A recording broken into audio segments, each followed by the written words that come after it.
Today, we're tackling a really pivotal period in American history. It's one that started with this incredibly bright hope. Yeah. And then just devolved into, well, profound despair. Picture it. March 4th, 1929. President Herbert Hoover, his inauguration. He's optimistic. He says, "I have no fears for the future of our country. It is bright with hope." A powerful vision right now. Absolutely. And, what's truly striking is how fast that vision just crumbled. How fast? I mean, within a year, maybe a little more, you had shanty towns popping up, and people were calling them Hoovervilles, mockingly. Right, directly linking him to the poverty. And newspapers use as blankets. Hoover blankets and empty pockets turned inside out. Hoover flags. Wow, it's such a stark contrast to that inauguration speech. Almost heartbreaking. It really is. Okay, so our mission today, explore these critical years, 1929 to 1932, the early Great Depression. Right. We need to get into the causes, the complexity of it all. Yeah, the causes, the human impact, which was immense how President Hoover responded. Or perhaps how he didn't respond in ways people expected.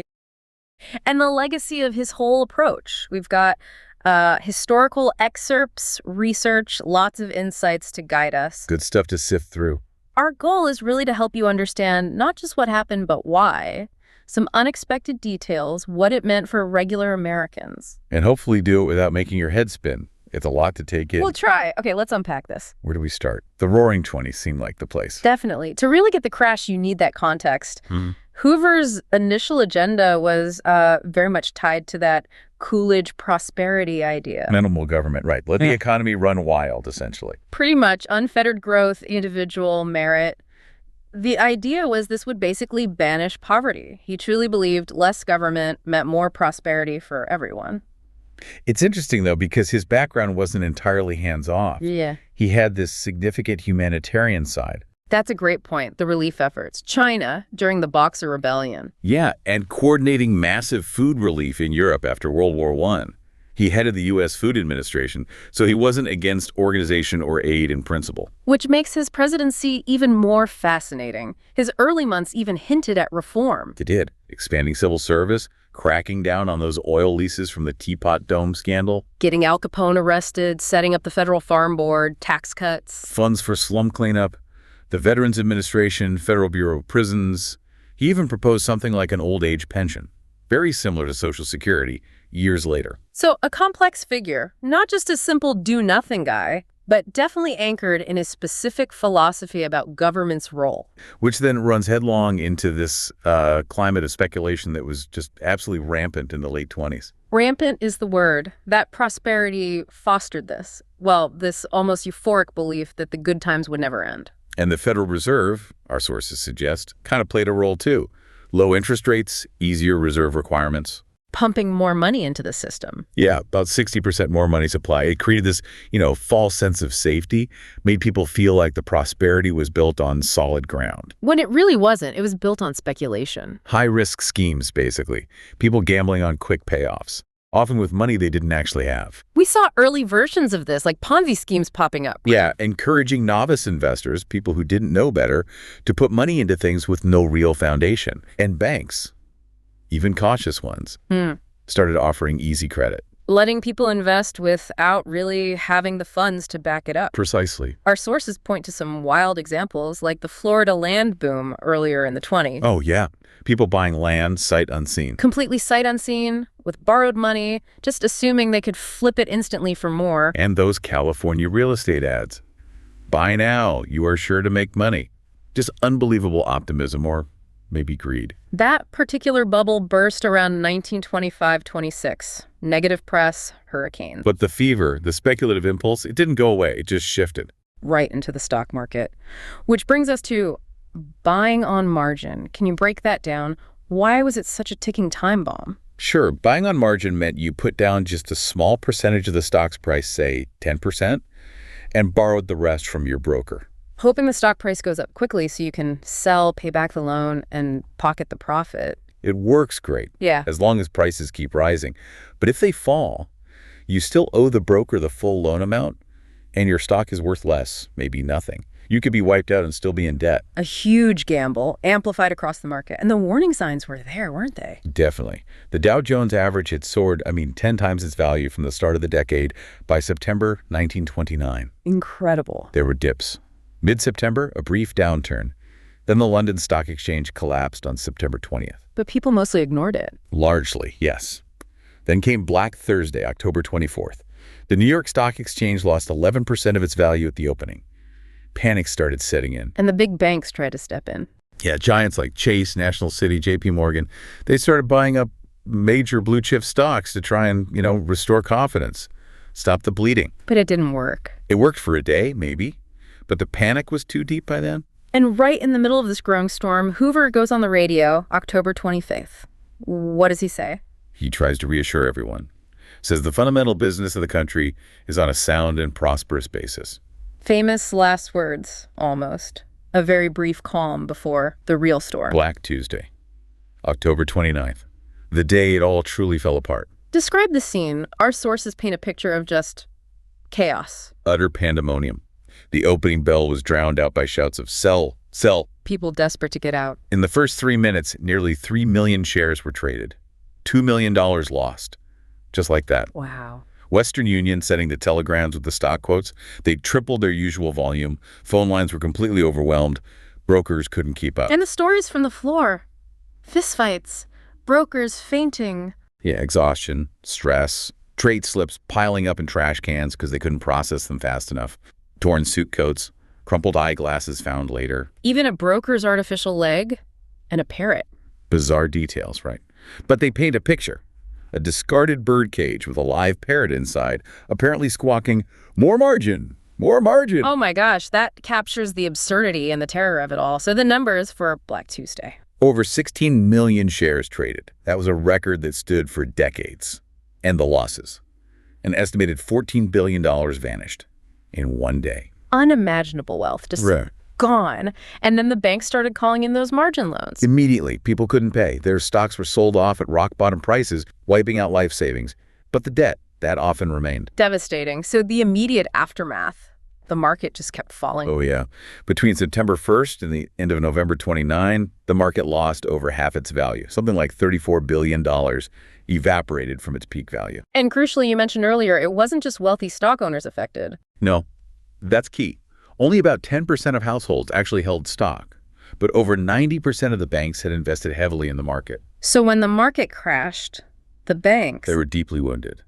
Many failed outright in the following months and years, taking their customers' deposits down with them. People who never owned a single share lost everything. Which really raises that critical question, what made this different? Why wasn't this just a market correction? What tipped it into a full-blown, decade-long depression? That is the million-dollar question, isn't it? It wasn't just the crash. The crash was like the trigger, the thing that exposed all these underlying weaknesses already in the system. Right. It pulled back the curtain, like you said. So these weaknesses. Yeah. You mentioned international debts. Yeah. Think about post-World War I. The Allies owed massive amounts to U.S. banks. Germany and Austria were struggling to pay reparations to the Allies. So the U.S. banks were basically funding the Allies, who were getting paid by Germany. A precarious loop. Very precarious. The U.S. loaned money to Germany to help them pay reparations, which then helped the Allies pay back the U.S. banks. But when those loans started getting defaulted on, especially German ones, it put immense strain back on the U.S. banking system. Okay, so international finance was shaky. What about domestically? Income distribution was terribly skewed. Our sources say 80% of American families had basically no savings at all. 80%. While the top, maybe 0.5% to 1%, controlled over a third of the nation's wealth. So when the wealthy stopped buying and the market started falling... There's no one else with money to step in. No broad base of consumers or investors to cushion the fall or buy the declining stocks. The market lacked resilience. And then there's the psychology, the confidence factor. Huge. That belief in endless prosperity in the 20s had fueled the boom. Once panic set in after the crash, it worked in reverse. Fear became contagious. A downward spiral. Everyone rushes to sell, driving prices down further, causing more panic. Exactly. It became a self-fulfilling prophecy of doom. So despite Hoover's reassurances... Fundamentally sound. Right. And the Department of Labor predicting a splendid employment year for 1930. Which seems unbelievable in hindsight. But historically, markets often did self-correct after panics.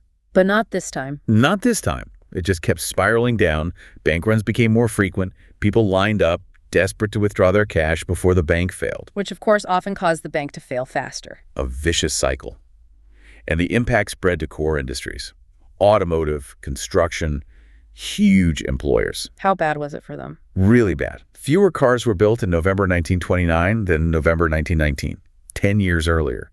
Luxury car companies just went under. Construction plummeted. The Empire State Building, finished in 1931, A symbol of American ambition. stood half empty for years, became known as the Empty State Building. Wow. So the overall economy. Took a massive hit. Gross national product, the total value of goods and services, fell by over 25% within just 1 year. Wages and salaries dropped by $4 billion.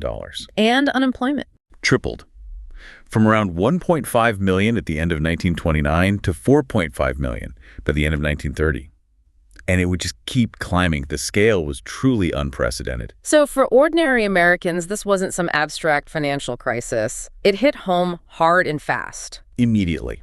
Those bank runs continued. Yeah. People lost faith entirely. They started hiding cash if they had any left under mattresses, in bookshelves. Anywhere but the banks. Some even tried to buy gold and ship it out of the country. Yeah, a sign of complete loss of confidence in the dollar and the banking system. And wages just kept falling. You mentioned Ford earlier. He eventually had to lower wages by $1 a day, despite his earlier promises. Down south, cotton planters were paying maybe 20 cents for picking 100 pounds of cotton. Pennies. Cities couldn't collect property taxes, so they had to cut essential services. Laid off teachers, police officers. Basic functions started breaking down. The visible hardship must have been overwhelming. Everywhere. Men who lost their jobs. Sometimes they just sort of disappeared, ashamed. Then they'd reappear later in bread lines, waiting for food handouts. Humiliating. Companies trying to save money even tore down employee housing they'd built, just to avoid paying property taxes on it. And family life. You mentioned marriage and birth rates declined. Significantly. People just couldn't afford to start families or even get married. It put immense strain on existing families, too. And certain groups were hit even harder, weren't they? Absolutely. Children suffered terribly, begging for food, dropping out of school to try and help earn pennies. There's that quote, you get used to hunger. Chilling.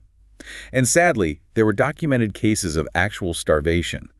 Dozens by 1931, over 100 by 1934. And kids becoming vagrants. Up to 200,000 children, wandering the country, alone or in groups, looking for food or work. Just kids. What about women? Many were forced into the workforce for the first time or took on extra work. The number of employed women actually rose from about 10 million to 13 million by the end of the 30s. But there was resistance to that, right? Huge resistance. Campaigns against hiring married women, bans on married women teachers. 26 states actually passed laws trying to restrict it. Why? The idea was that jobs should go to men, the traditional breadwinners. Women often filled lower-paying pink-collar jobs, telephone operators, secretaries, social workers, or domestic service. Which displaced other workers. Often minority women, particularly African-American women, who had traditionally held many domestic service jobs. And African Americans faced even higher unemployment. Double or triple the rates of white workers. Nearly 50% unemployment in many black communities by 1932. White workers started competing for jobs previously considered black jobs. A desperate situation breeding resentment and worse. Lynchings increased. Tragically, yes. From 8 in 1932 to 28 in 1933. Tensions were incredibly high. And the Scottsboro Boys case really highlighted the racial injustice of the time. It did. 1931, 9 young black boys falsely accused of raping 2 white women on a train in Alabama. All-white jury, rushed trial, death sentences for most of them. It sparked national outrage. Huge outcry. The Communist Party and the NAACP got involved, fighting the convictions. It went through multiple trials, Supreme Court interventions. It dragged on for years. And exposed the deep-seated racism in the justice system, a real precursor to the later civil rights movement. And it showed how economic hardship could exacerbate those existing social fissures. Okay, so we've seen the cities devastated. What about rural America? Farmers were already struggling before the crash, weren't they? They really were. Post-WWI, European agriculture recovered, demand for U.S. farm products dropped, prices fell, farmers had debts from wartime expansion. Many were already in trouble. And then came the drought. A massive, devastating drought, starting around 1931. It lasted for 8 years in some areas, mainly on the Great Plains. Leading to the Dust Bowl. Exactly. Decades of plowing up native prairie grasses for wheat farming had destroyed the ecosystem. When the drought hit, the topsoil just dried up and turned to dust, And the winds came. creating these terrifying black blizzards, walls of dust that could block out the sun for days. People inhaled it constantly, leading to dust pneumonia. How much soil was lost? An estimated 850 million tons blew away in 1935 alone. The land was just ruined. There's a quote from a farmer, Caroline Henderson. Yes, from Oklahoma, Yeah. describing her crops and land as dead, dying, perishable, despite all their hard work and expense. Just heartbreaking. So inevitably, farm foreclosures. Skyrocketed. Yeah. 750,000 family farms disappeared between 1930 and 1935. And country banks, heavily dependent on farm loans, failed in huge numbers. About 3/4 of the 5,000 bank closures were rural banks. You mentioned a specific farm sale. In Shelby, Nebraska, Right. a farm mortgage for $4,100 sold at auction for $49.50. Wiped out. In Mississippi, a quarter of the entire state's land was auctioned off on a single day in April 1932. Unbelievable scale. This displacement led to migration, right? The Okies? Yes, primarily farmers from Oklahoma, but also Arkansas, Texas, Missouri. Forced off their land, they packed up everything they owned and headed west, mostly to California, Hoping for work, a new start. but often finding more hardship. They faced discrimination, fierce competition for scarce agricultural jobs, and terrible living conditions in migrant camps. Their story was captured so powerfully by John Steinbeck in The Grapes of Wrath. A defining image of the Depression. And through all this suffering, urban and rural, there was essentially no safety net. Almost none by today's standards. By 1932, you had 15 million unemployed, maybe a third of the workforce. These weren't seen as lazy people. They were the deserving poor, victims of circumstance. But private charities couldn't cope. Completely overwhelmed. Groups like the Red Cross, the Elks, religious charities, they did what they could, but the need was just too vast. And the Red Cross chairman, John Barton Payne, actually limited their role. How so? He called unemployment an act of man, not an act of God like a natural disaster. So he felt direct unemployment relief wasn't really their mandate. Wow. So people relied on insurance, selling possessions. Cashing in life insurance policies tripled. People sold anything they could. State and city aid, where it existed, was pitifully small. Like $2.39 a week for a family in New York City. Yeah, or 15 cents a day per person in Detroit. And mostly just for food or fuel. Nothing for rent, nothing for medical care. The elderly must have been incredibly vulnerable. Especially so. Without pensions or widespread family support, many faced destitution. But there are moments of heroism, local efforts. Definitely. NYC police donating 1% of their salaries. Teachers in New York and Chicago feeding hungry students out of their own pockets, even when they weren't getting paid themselves sometimes. Noble efforts. Truly noble. But just drops in the ocean compared to the scale of the crisis. It just wasn't enough. Okay, so we have this picture of immense suffering, systemic failure, and practically no government safety net, which brings us squarely back to President Hoover. Right. How did the man who believed so strongly in American individualism respond to this level of crisis? His core belief was that hard work brings rewards and government handouts. His own story was rags to riches, which reinforced that view. He genuinely believed that the American character was built on self-reliance, and direct federal aid would undermine that. And you mentioned he'd warned Coolidge about speculation. He had, as Secretary of Commerce, he urged the Federal Reserve to raise interest rates to cool things down. But he never issued those stern public warnings himself. Why not? He feared it would trigger the very panic he wanted to avoid. A difficult position. So after the crash, his initial actions were limited. Very limited. And based on that philosophy of voluntary cooperation, he asked individuals to tighten their belts. He asked businesses to voluntarily keep workers employed and maintain wages and production levels. Did that work? Not really. He summoned industrialists to Washington, got promises from utility and railroad executives to invest in new construction. He persuaded Congress for a $160 million tax cut. And early on, some people thought he was doing enough. The New York Times quote. April 1930. No one in his place could have done more. That seems incredible now, but it shows how ingrained that limited government philosophy was. People expected the market to fix itself. But it didn't. So as things got worse, into late 1931, did he shift his approach at all? He did acknowledge some need for federal action, but still indirect. He set up committees like the President's Emergency Committee for Employment, PEC, later PWAR. Catchy acronyms. Right. But their role was mainly to help coordinate state and private relief efforts, not provide direct federal money. He was personally generous, though. Very. He refused his presidential salary, donated $25,000 a year himself to relief organizations, raised private money for conferences on child welfare. He truly believed in voluntary action. That quote about a voluntary deed. A voluntary deed is infinitely more precious to our national ideal and spirit than a thousandfold poured from the treasury. That really sums up his entire philosophy. So he actively fought against direct federal relief bills in Congress. Staunchly. A $60 million bill for drought relief. He refused to allow funds for food aid specifically. A $375 million federal emergency relief bill, he vetoed it, arguing it upset the balance of power between federal and state governments. But then, by 1932, an election year, he does take a bigger step with the Reconstruction Finance Corporation, the RFC. Yes, that was significant. $2 billion in taxpayer money set aside. But its purpose wasn't direct relief to people. It was to rescue institutions. Exactly. Banks, credit unions, insurance companies, railroads. The idea was trickle down, stabilize the big institutions, and that would eventually help the whole economy and create jobs. Did it work as intended? It was flawed. The RFC mostly lent money only to banks that already had sufficient collateral, which meant the biggest, strongest banks got most of the help. pretty much. Of the first $61 million dispersed, $41 million went to just 3 large banks. For most Americans struggling to find food and jobs, propping up banks didn't feel like help at all. He also signed the Emergency Relief and Construction Act. Also, in 1932, it allowed the RFC to lend money to states for public works projects, like roads and bridges. But, again, limitations. Loans were mostly for projects that could pay for themselves eventually through tolls or fees, and they tended to hire skilled workers, not the masses of unskilled unemployed. Crucially, still no direct federal relief payments to individuals. So given these limited, indirect responses while suffering deepened, public reaction must have turned sharply against him. Oh, absolutely. His name became poison. We mentioned Hoovervilles, Hoover blankets, Hoover flags, that hitchhiker sign. You don't give me a ride, I'll vote for Hoover. That says it all. It does. And this frustration boiled over into actual protests and strikes. Labor strikes. Yeah, as companies cut wages or laid off workers. Remember, over 80% of auto workers lost their jobs at some point.